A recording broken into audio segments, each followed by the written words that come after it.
ওটাই তো প্রশ্ন, যদি কোনো দুর্নীতি নেই, কোনো সমস্যা নেই, লুকোবার কিছু নেই, তাহলে ভয়েস আর স্যাম্পল দিতে অসুবিধাটা কী আছে?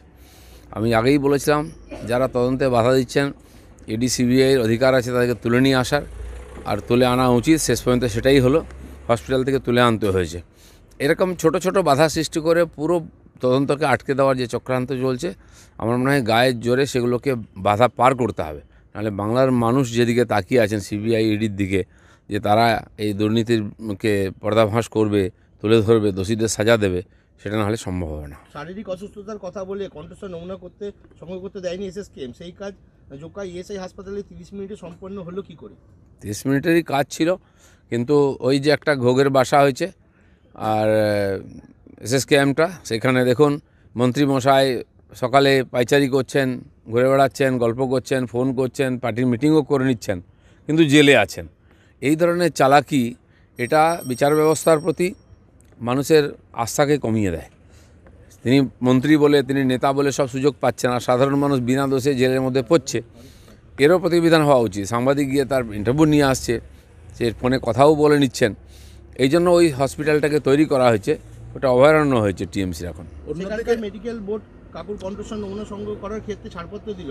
কণ্ঠস্বর নমুনা দেওয়ার ক্ষেত্রে সুস্থ কালীঘাটের কাকু একটা জোকা ইএসআই হাসপাতালে মেডিকেল বোর্ড বুঝতে পারলেও এসএসকেএম এতদিন বুঝতে শুনুন, সবাই সুস্থ আছে, দিল্লির নেতারা সুস্থ আছেন, এখানে যারা সুস্থ, কেউ অসুস্থ নন। অসুস্থের ভান করছেন, সেটাকে কোর্ট থেকে আর তদন্ত থেকে বাঁচার জন্য। সেই জন্য জোর না করলে এই তদন্ত শেষ হবে না। সবাই জানে এটা, এই যে চালাকিটা হচ্ছে, এখানকার রাজ্য সরকার তাদের সমস্ত রকম আর সোর্সকে কাজে লাগিয়ে থেকে বাঁচাবার চেষ্টা করছেন, আর এই জন্য বিলম্বিত হচ্ছে, দোষীরা সাজা পাচ্ছে না, মানুষ ভরসা করতে পারছে না। আর জোকা ইএসআই হাসপাতালে ফিট সার্টিফিকেট পাওয়ার সেই কাকু আবার এসএসকেএম হাসপাতালের কেবিনে ভর্তি কেন?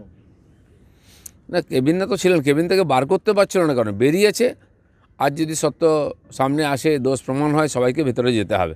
বেশি দিন ওখান থেকেও বাঁচতে পারবে না, কিন্তু চক্রান্ত চলছে, বাঁচাবার চেষ্টা চলছে, কোর্টকেও ভ্রমিত করার চেষ্টা হচ্ছে। দাদা, টিএমসি এমএলএ মনোরঞ্জন ব্যাপারীকে টিএমসির জেলা পরিষদ সদস্য রুনা খাতুন এবং তার স্বামী প্রাণনাশের হুমকি দেয়। দেখুন, টিএমসিতে কে কাকে হুমকি দিচ্ছে, কার বিরুদ্ধে বলছে, যারা সিনিয়র লিডার, যাদের নাকি সরাবাচ্চা ছিল, তারাও নিজেরা যে লড়াই করছেন, হুইপ আর এমপির মধ্যে যে লড়াই চলছে, রাস্তার লড়াই শুরু হয়ে গেছে। এমএলএ মন্ত্রীর সঙ্গে, কাউন্সিলরের সঙ্গে এমএলএ লড়াই, আর সমস্ত স্তরে যে সংঘর্ষ চলছে, তারপরে পার্টিটা টিকে আছে, এটাই আশ্চর্যের বিষয়। তো প্রাণনাশের হুমকিটা নতুন কিছু নয়, প্রাণে মেরেই ফেলছে।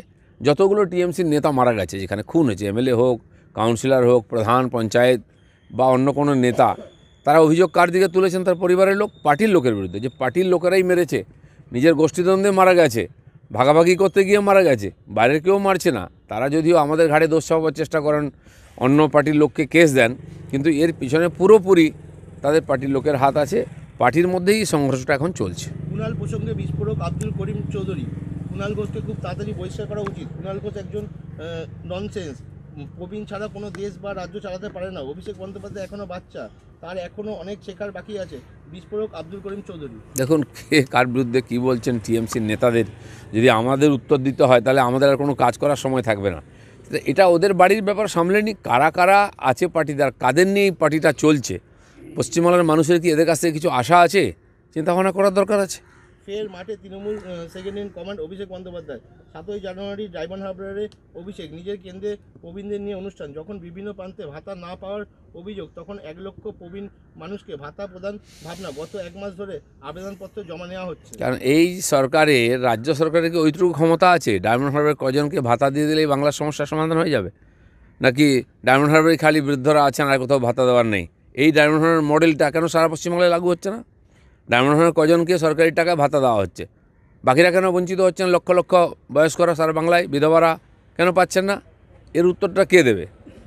তৃণমূল জিতলে ধূপগুড়ি মহকুমা হবে দিয়েছেন প্রতিশ্রুতি, হয়েছে কি বাস্তবে রূপায়ণ?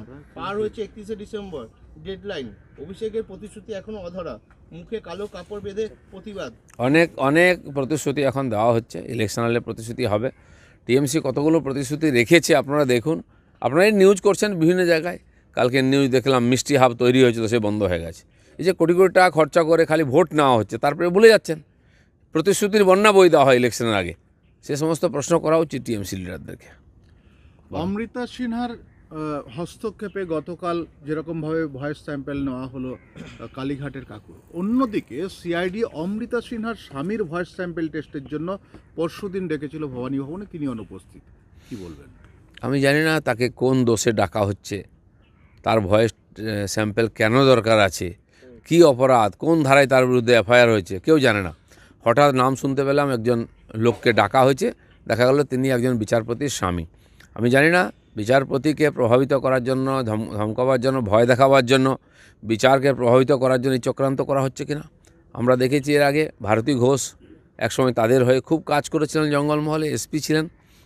কোনো কারণে যখন তিনি তাদের সঙ্গ ছাড়েন, চাকরি ছেড়ে দেন, তাকে বাংলা ছাড়া করা হয় এবং তার স্বামী একজন চার্টার্ড অ্যাকাউন্ট্যান্ট ভদ্রলোক, আমি জানি। তাকে দিনের পর দিন তুলে নিয়ে এসে বিচারের নামে, ইন্টারভিউর নামে আটকে রাখা হয়েছে, তাকে অসুস্থ করে দেওয়া হয়েছে। এই যে প্রতিহিংসার রাজনীতি, এটা আমরা চোখের সামনে দেখতে পাচ্ছি। জোকা ইএসআই হাসপাতালে মেডিকেল বোর্ডের পরীক্ষা কাকু সুস্থ, এসএসকেএম হাসপাতালে মেডিকেল বোর্ডের পরীক্ষা কাকু কি করে অসুস্থ?